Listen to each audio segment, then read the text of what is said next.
भारतीय राज्यघटनेचे शिल्पकार डॉक्टर बाबासाहेब आंबेडकरांचा डॉक्टर बाबासाहेब आंबेडकरांचा संविधानाचा लोकशाहीचा अरे हे काळ्या कायद्या जनसुरक्षा कायद्याचा जनसुरक्षा कायद्याचा रद्द करा रद्द करा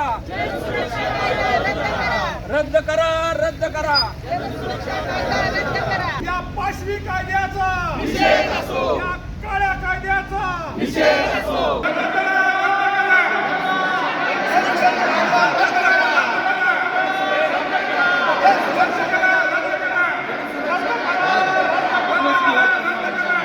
आणि कशा संदर्भात हा आंदोलन तुम्ही करतात? राष्ट्रवादी काँग्रेस, शरदचंद्रजी पवार साहेब आणि महाविकास आघाडीचे सगळे मित्रपक्ष काँग्रेस, शिवसेना, उद्धव बाळासाहेब ठाकरे आम्ही सगळे एकत्र आलो आणि आपण जो जनसुरक्षा विधेयक कायदा त्यांनी 2024मध्ये तिथं लागू केला आहे त्याचा आपण इथं निषेध करायला आपण सगळे जमलो आहे. तो कायदा तेव्हा त्यांनी तिथं लागू केला खरा, त्यांनी तिथं नक्षलवादीचा बहाणा दाखवून तो कायदा तिथं लागू केला. पण आता जे कोण ह्या सरकारच्या विरोधात बोलतील किंवा जे कोण आपले विरोधक आहेत त्यांना ते तिथं अटक करतील.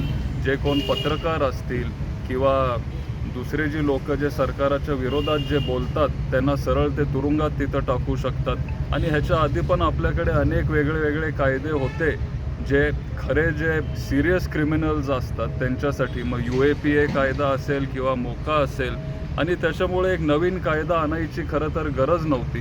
त्यांनी बहाणा तो नक्षलवादींचा दाखवला आहे. पण जो कोण ह्या सरकारच्या विरोधात बोलेल त्यांना सरळ ते आतमध्ये तुरुंगात टाकतात. जर एखाद्या संघटनेला त्यांनी तिथं ब्लॅकलिस्ट केलं तर तुम्ही त्या संघटनेचा जर मेंबर असाल तरी तुम्हाला आतमध्ये ते टाकू शकतात. लाखो रुपयांची फाईन ते तिथं तुम्हाला पेनल्टी लावू शकतात. आणि ह्या कायद्याच्या विरोधात आपण सगळे राष्ट्रवादी काँग्रेस, आपले मित्रपक्ष काँग्रेस, शिवसेना, उद्धव बाळासाहेब ठाकरे, महाविकास आघाडीचे सगळे मित्रपक्ष आपण आज 10 सप्टेंबर आणि परत 2 ऑक्टोबरला महाराष्ट्रभर आपण आंदोलन करतोय आणि या कायद्याचा आपण निषेध करतोय. तसंच आपण आज बारामतीमध्ये सुद्धा या कायद्याचा निषेध केला आहे. हा निषेध करून तुम्ही कुणाला निवेदन देणार आहात किंवा काय करणार? आता आपण प्रांत ऑफिसकडे इथून जाणार आहे, त्यांना आपण निवेदन देणार आहे. जेव्हा हा कायदा त्यांनी लागू केला तेव्हा त्यांनी हरकती पण सगळ्यांकडून मागून घेतलेले. 13,000 लोकांनी तिथं हरकती नोंदवल्या. तरी पण या सरकारांनी काय केलं नाही. आणि ह्याच्या आधी कुठलाही कायदा असू दे, जेव्हा हरकती त्यांनी मागून घेतलेलं एवढे 13,000 कधीच ह्याच्या आधी झाले नव्हते. त्याच्यामुळं सरकारांनी हा कायदा एकतर इथं कायद्याची अंमलबजावणी करायला नको हवी होती, पण आता त्यांनी केलं आहे. आणि त्याच्यामुळं सगळे जे आज आपल्या सरकारच्या विरोधात आहेत आपण सगळे एकत्र आलो आहे आणि ह्याचा निषेध आपण करतोय. याच्यानंतर जनसुरक्षा हा कायदा नाही, हा सत्ता सुरक्षा कायदा आहे सरकारासाठी. याच्यानंतर काय तालुक्यात तुम्ही जनजागृती करणार आहात का? हो, करणार.